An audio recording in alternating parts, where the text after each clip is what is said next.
flight, passengers vowed to perish fighting. If you can see up at the top right, we're going to highlight central ideas in pink, key details in yellow, and language context in blue. And on the outsides, we're going to make notations. So if you listen to the screencast this week, you'll be able to see that we're pulling out the theme of overcoming struggles. And it's really important that we look at what those central ideas are and take the key ideas and be able to support them through the text. So we're also going to be looking at text structure and possible author's purpose. So on doomed flight, passengers vowed to perish fighting from 9/11. They told people they loved that they would die fighting. In a series of cellular telephone calls to their wives, 2 passengers aboard a plane that crashed into a Pennsylvania field instead of possibly toppling into a national landmark learned about the horror of the World Trade Center. From 35,000 feet, they were relaying harrowing details about the hijacking in progress to the police. And they vowed to try to thwart the enemy to prevent others from dying, even if they could not save themselves. Okay, I had a hard time highlighting save themselves, but this is highlighted here in pink because it is the main central idea of the story. And as you can see, I made an annotation over here. Lines 1 through 10, if you look 1 through 10, are the introduction to the text. It's pretty much giving us an overall of what this text is going to be about. The overall central idea is usually in that last sentence. It talks about how they vowed to try to thwart the enemy to prevent others from dying, even if they could not save themselves. So the passengers made phone calls home knowing this. So let's continue. Elizabeth Glick, 31 of Hewitt, New Jersey, said her husband, Jeremy, told her that 3 or 4 6-foot-plus passengers aboard United Airlines Flight 93 from Newark bound for San Francisco planned to take a vote about how to proceed and joked about taking on the hijackers with the butter knives and the in-flight breakfasts. In a telephone interview last night, Ms. Glick said that her husband told her 3 Arab-looking men with red headbands carrying a knife and talking about a bomb took control of the aircraft. Now, if you look at lines 11 through 37 coming down, we're being introduced right now to accounts introduced from family members who received calls. So they're talking about some of the family members now receiving the calls and what they said. He was a man who would not let things happen, she said of her high school sweetheart and husband of 11 years, the father of a 12-week-old daughter, Emerson. He was the hero for what he did, but he was a hero for me because he told me not to be sad and to take care of our daughter, and he said whatever happened, he would be okay with any choices I make. So right there, that impact, that's felt. It's felt here. Mr. Glick knew they would not make it home, and he asked his wife, and I'm going to change that to wife, to take care of their daughter. Okay? He said, I love you. Stay on the line. But I couldn't, add Mrs. Glick. 31, a teacher at Berkeley College. I gave the phone to my dad. I don't want to know what happened. Feel the way that she felt, and you would understand what the impact was through these phone calls of what was happening on Flight 93. Another passenger, Thomas E. Burnett Jr., an executive at San Francisco Area Medical Device Company, told his wife Dina that one passenger had already been stabbed to death, but that group was getting ready to do something. So this shows that they knew there's going to be consequences to their actions, but they knew they had to fight back, getting ready to do something. Okay? Here he knew that they're not making it back. All of this where you see getting ready to do something, it's tying closely to the original central message that they're saying. Here, they vowed to thwart the enemy to prevent others from dying, even if they could not save themselves. The heroic act of that. All of these yellow details are pointing back to that central idea. Next page. I pleaded with him to please sit down and not draw attention to himself. Miss Burnett, the mother of 3 young daughters, told a San Francisco television station. And he said, no. If they're going to run this into the ground, we're going to have to do something. And he hung up, and he never called back. That demonstrates that the passengers knew that action was needed. The accounts revealed a spirit of defiance amid the desperation. Right here, I'm going to stop because I want to know, what are they meaning by spirit of defiance amid the desperation? What is defiance? Okay? Defying something, fighting it. Amid the desperation, when you're desperate, you're backed into a corner. You have no other choices. So that means they had to fight back because they had no other choice to do so. Relatives and friends and congressmen who represents the area around the crash site in Pennsylvania hailed the fallen passengers as patriots. Apparently, they made enough of a difference that the plane did not complete its mission, said Elizabeth Glick's uncle, Tom Crowley of Atlanta. In an email message forwarded far and wide, Mr. Crowley urged, "May we remember Jeremy and the other brave souls as heroes, soldiers and Americans on United Flight 93, who so gallantly gave their lives to save many others." And this all proves, and even this I could highlight, the heroic act saved thousands, although they made the ultimate sacrifice to do so. All of this ties back to that first central idea that they were going to fight back and be heroes and save lives of others. All of it. We're at 9:50. Like others on the DEW plane, Mr. Glick, 31, and Mr. Burnett, 38, had not originally planned to be aboard the 8 a.m. flight. Mr. Glick, who worked for an internet company called Vividence, was heading into the West Coast on business, and Mr. Burnett, the chief operating officer for Thorn Tech Corporation, was returning home from a visit to the company's Edison, New Jersey office. So here are more people that they're mentioning.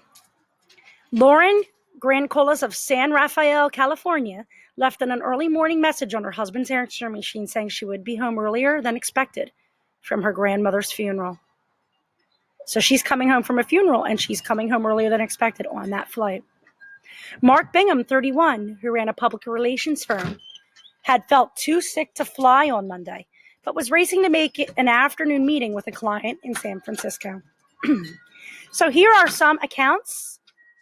Here are some accounts of some of the people that were on the plane. They weren't just numbers on a plane. They were human beings. They were traveling somewhere, okay? They had family and loved ones. Yellow. The plane was airborne by 8:44 a.m., according to the radar logs, and headed west, flying apparently without incident until it reached Cleveland about 50 minutes later. At 9:37, it turned south and headed back the way it came. Now, you have to wonder why. Why did the author right here in this part of the text include this information? Well, in lines 64 through 67, the author included this to inform the reader. So here we're talking about informing the reader, the author's purpose, about the alternate flight plan that clued others that there was something wrong on the flight. They're turning around and nobody knows why.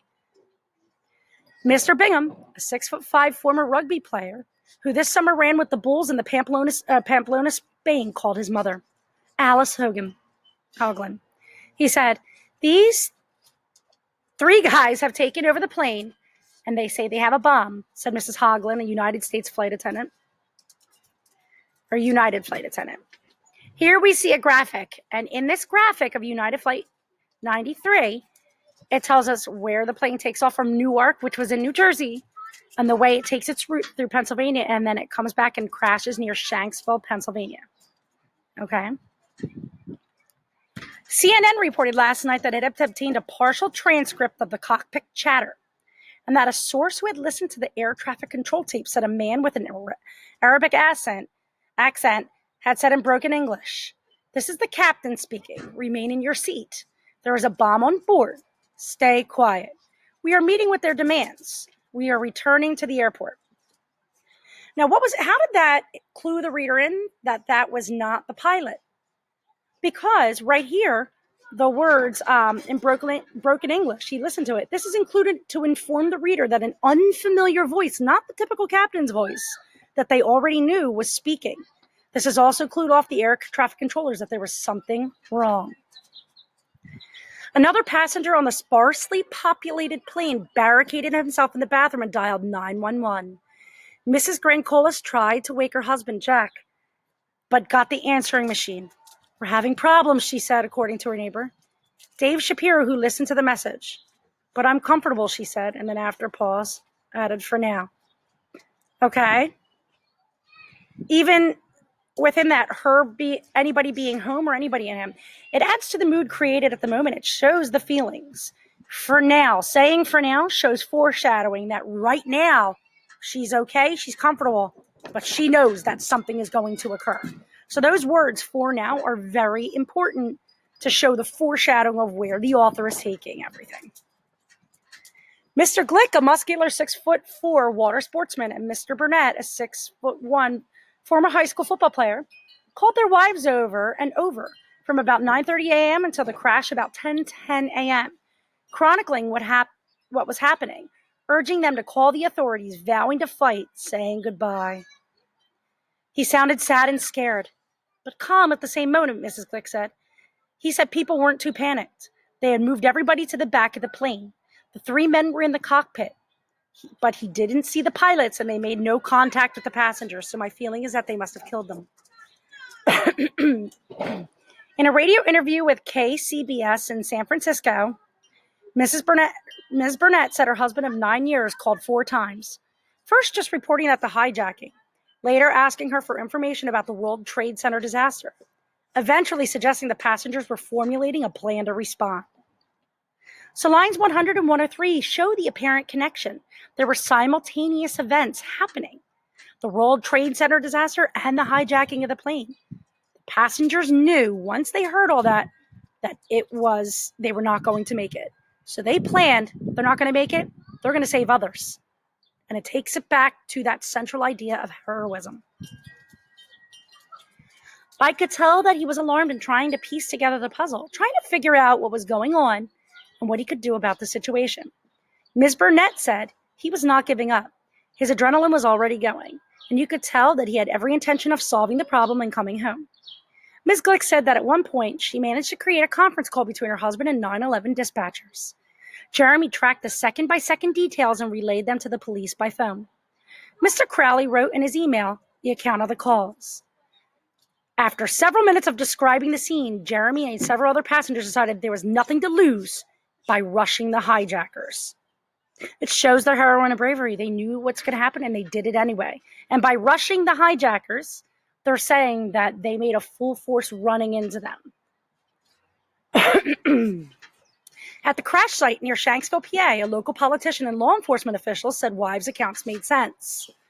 So all the wives were all saying the same thing. None of them really knew each other. But in multiple places, simultaneous stories and accounts of what was going on were all the same stories. I would conclude that there was a struggle and a heroic individual decided they were going to die anyway. And let's bring the plane down here, said a Representative John P. Martha, a Democrat who represents the area and serves on the Defense Appropriations Committee. So in the pink here, the central idea again. It closely ties back to the central idea in lines 8 through 10 in the beginning of the text. The statement shows the overall heroism and bravery by the passengers. There's a struggle, but they were heroic and decided that they are going to do something and protect others, even though they're making the ultimate sacrifice. An FBI official said, of the Mr. Martha theory, it's reasonable what he said, but how could you know? While the women cherished their final words and their husbands' seeming heroism, the other people's relatives and friends struggled to reconstruct their last conversations with their loved ones. Between sobs, Doris Gromlin recalled how her daughter, Linda, an environmental lawyer from Long Island who was headed for vacation in wine country with her boyfriend, Joseph DeLuca, called Monday to relay her flight numbers, just in case anything happened. David Markman last saw his upstairs neighbor, Honor Elizabeth Wayno, on Sunday night, standing in her balcony in Plainfield, New Jersey. Ms. Wayno, 28, was a regional manager of the Discovery Channel's retail stores. When the Newark flight crashed, things started clicking in my mind. Mr. Markman said he dialed Mrs. Wayno's home number, no answer.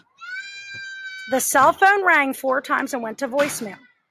He called me again and again and again, 15 times more and more until 2 p.m. yesterday, when he saw the list of Flight 93 passengers on the United Airlines website. I wasn't getting a phone call back, he said, so I kind of had a feeling. This whole account and these sentences, especially with Markman, they put the pieces together as people being home, getting the phone calls or seeing the things that are happening on TV. It brings a feeling that symbolizes Americans' understandings of what was going on. Even though they weren't receiving the phone calls, they were piecing together what was happening. This was to inform the reader of the effects it had on the people and Flight 93 events and accounts. This whole text discusses the accounts of phone calls and informs everyone of the members and passengers from Flight 93 received. All accounts coincided with each other, which makes true statements of the events. This text forms a cause and effects text structure. It speaks to how phone calls were made and how people were affected. Okay? It conveys how hijackers took the plane, causes, and how the passengers planned to fight back. There was no specific solution that really happened yet. So it's not problem and solution. It was what happened and what were the effects of it, making phone calls. Family members and Americans felt a certain way, which is an effect by phone calls or media observation.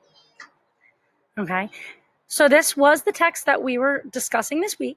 As you can see through this, which will be attached to your things, when you go back, please look at all of the things that are highlighted and look at how many notations are made on the side.